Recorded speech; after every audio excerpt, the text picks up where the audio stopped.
It's the end of the year, and for Digit that means it's time for the Zero1 Awards. The Zero1 Awards is where we go through hundreds of products across several categories and hunt for the best product in each category, where the only criteria is performance and nothing else. Now, for CPUs, this has been quite an active year, with both Intel and AMD coming out with several offerings in both the mainstream as well as the HEDT system.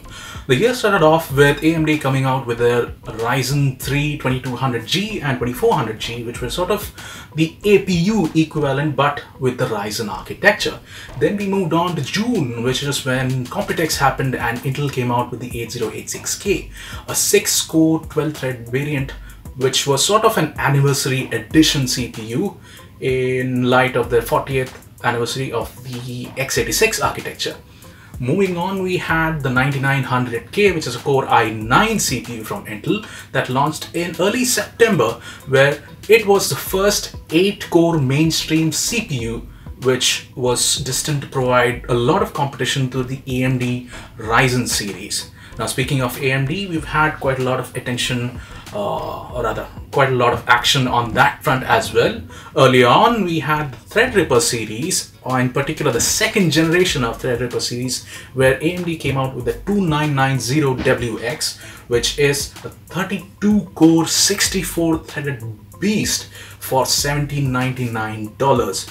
And following that was the AMD Threadripper 2970WX, which is a slight step down from the 2990X, and this one had 24 cores and 48 threads.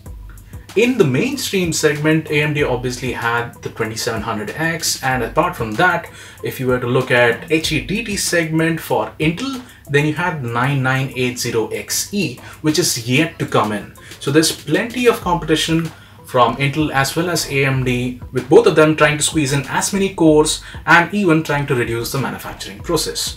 Now let's take a look at the nominees for the CPU category this year. First up, we have the Intel Core i7 8086K. Then we have the Intel Core i9 9900K.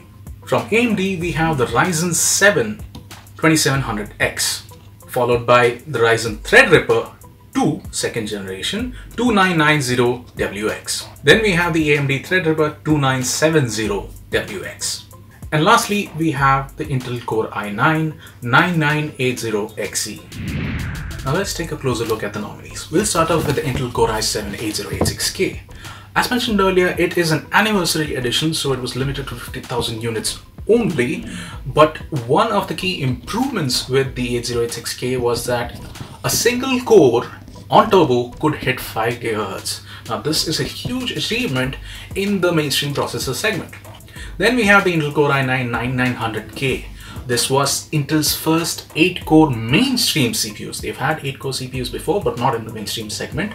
And with the 9900K, you could have all cores going up to 4.6 GHz, if I'm not wrong. But there were certain motherboards with which a few tweaks you could push all cores to 5 GHz. Now, if you follow CPUs, then this is a massive achievement in the mainstream segment. Then you have the AMD Ryzen 7 2700X. This was AMD's revision to the 1800X, where they actually brought the manufacturing process down from 14 to 12 nanometer process, and that led to power savings as well as a slightly higher frequency, both base as well as turbo.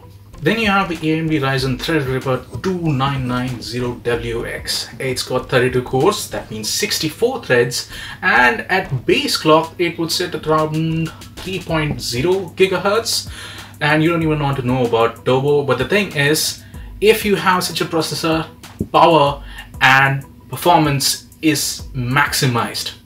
Then you have the AMD Ryzen Threadripper 2970WX. It's the slightly fewer core variant of the 2990WX with 24 cores and 48 threads. It's not a compromise, but let's say if you want to hit a balance between price and performance, this is what you'd go for. Lastly, you have the Intel Core i9 9980XE. It's a slight upgrade over the 7980XE that came out a year and a half back, but this time you have the same power envelope but with slightly improved clocks, and that's about it.